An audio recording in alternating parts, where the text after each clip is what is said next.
Toho was the company that had the rights to Godzilla? Toho is the producer of all the Japanese version of Godzilla and also the distributor. So how did you, I mean, and they've held it since '54. I would imagine this is the same thing, and I guess I'm a little older than you. I remember watching this on the $1 Million Movie on Channel 9 here in New York, which used to be KHJ out in Los Angeles. They'd run it continuously.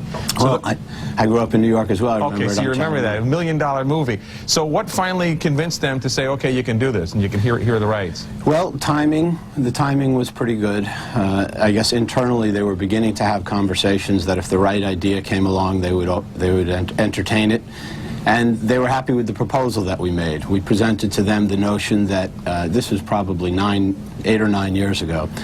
We said that the time was right to do a big budget American version, high-end special effects summer release version of the film, and that we would take it seriously and that we would be respectful of the legend. And they appreciated that approach and decided to take it a step at a time. All right, so that's what convinced them. What convinced you, though, if my information serves me correctly, back in '85 you had a shot at this before, turned it down and said, we're not interested? Actually, I first had the idea in '89. All right, TriStar originally had a shot at it, did it not? No, I don't think so. But my information says TriStar originally passed on the project, citing lousy business generated the last time it hit the big screen in 1985. That's true. TriStar did originally pass on the project. All right, so what was different this time? It's all individuals in the movie business, like most business. You know, the people that were running the studio at that particular time may not have seen commercial potential there. They may not have thought it would have made a great film. Ultimately, at the time, Peter Guber was running the studio. When he heard the idea, he got very excited and thought it would make a good film. In 1989, that was just when you were seeing the beginning of the trend of what is now summer event films based on icons and legends.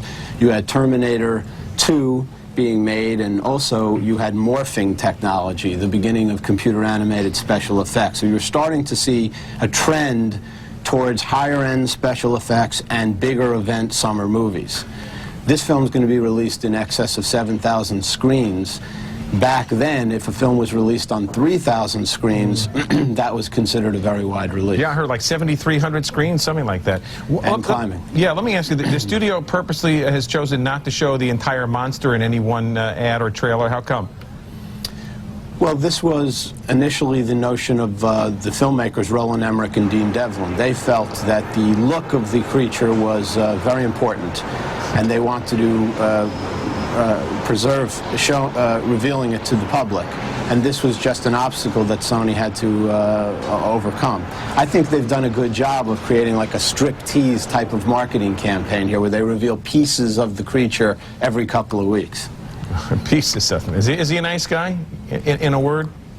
He has his moments. Okay, that's perfect. Thanks for chatting with us. Anytime. And good luck with the movie. Rob Fried, executive producer of the movie Godzilla, who has his moments. It opens in theaters next week, 7,300 or more of them.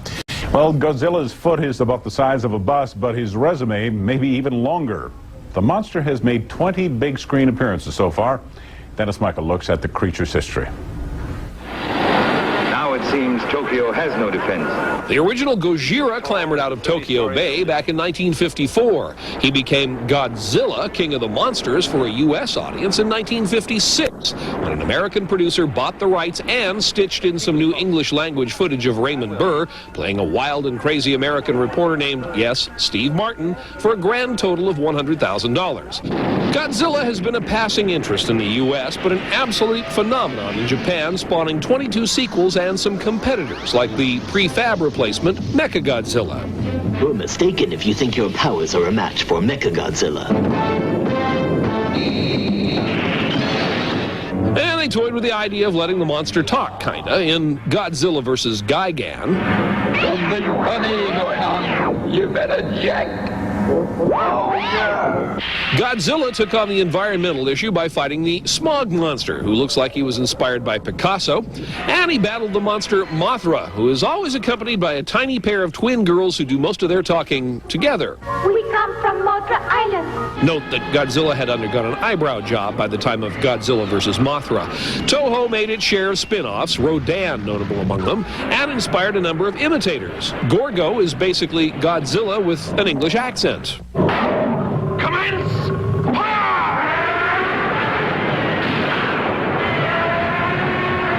And London Bridge is falling down. And that Godzilla monster movie structure continues well into the 90s. Look at Tremors, a recent Universal picture that has a strong comic undertone. Must be a million of them. Nope, just one. Often imitated but never equaled, now he has been remade by the Independence Day team of Dean Devlin and Roland Emmerich. Thanks to computer animation, he's faster, smarter, more animalistic, more powerful, less an awkward stuntman in a rubber suit. Dean Devlin was concerned that the faithful fans of the King of the Monsters understand the update. I think that when the real fans see this movie, they're going to realize that, yes, this is not like the 22 sequels, but it is very much in the spirit of the first Godzilla movie. And in essence, we feel that it's more respectful to have a new creature than to mess around with the old one. So the idea wasn't to laugh at the new Godzilla, not that there aren't a few laughs in the new movie. When you're dealing with a 200-foot lizard, the comedy is inherent. You don't need to put a neon sign and say, hey, isn't this funny? It's funny, it's scary, and it's exciting all at the same time. In any case, long live the king. Dennis Michael, CNN Entertainment News, Hollywood. Everything you ever wanted to know. Coming up in... By now, the world is well aware of that large lizard loose in Manhattan. Godzilla is big and hungry, but as Leonard Maltin shows us now, the beast had a helping hand from the effects wizards of Hollywood. It only takes Godzilla just over 2 hours to tear up the Big Apple. But Hollywood's top special effects artists toiled for more than a year to bring the lizard to life. Oh, no! The King of the Monsters comes ashore in Manhattan, wreaking havoc on a fishing pier. The beast is actually a submerged scale model that rips apart a miniature version of the pier. The scene is then played back in slow motion, and a computer combines an actor with the original shot. When Godzilla hits the streets of New York, a truck driver nearly becomes Lizard Lunch. The monster is often the work of computer animators, but for this thrilling sequence, the special effects team designed an animatronic model with facial and body movements powered by remote control. Action! Godzilla steps down the street, and his mouth comes down and picks up the truck, lifts him way up in the air, and as the truck rotates, our stunt fella falls out of the door. When the army takes aim at Godzilla, they also destroy the Chrysler Building, or in this case, a highly detailed model wired for demolition by pyrotechnic experts. There's going to be a giant explosion, and the entire top comes down. How's that, Jim? Should be good. And this monstrous mayhem is just what producer Dean Devlin had in mind. I'm going to flatten the place. Flatten it, I tell you, flatten it. I see you thought it was all done by computers, but it's not, and that's what makes it so good. Godzilla's rampage, by the way, may not be over. The Beast makers were reportedly encouraged to plot out a trilogy of films. But then, of course, the Japanese Godzilla, that starred in the 50s, ultimately starred in 22 movies. That's a lot of time for a guy to zip up a suit, don't you think so? You better believe it. Yeah. Thanks, Leonard.